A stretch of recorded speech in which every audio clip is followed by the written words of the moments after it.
Gandang hapon mga ka-nature. Sobrang taas po ngayon ng tubig sa lakas po ng ulan. So, ayun po, ayan o. Palaisdaan.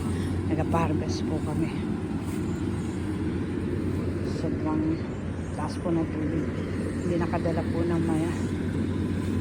Pagkain ng isda, yan po mga ka-nature o. Nararamdaman ng isda ako'y na dito. Kaya po yan ang mga paligid. Malilikot na po siya ng higong pagkain niya. Ha? Lubog ang paawasan. Yan tayo po ay pa-harvest ng palay.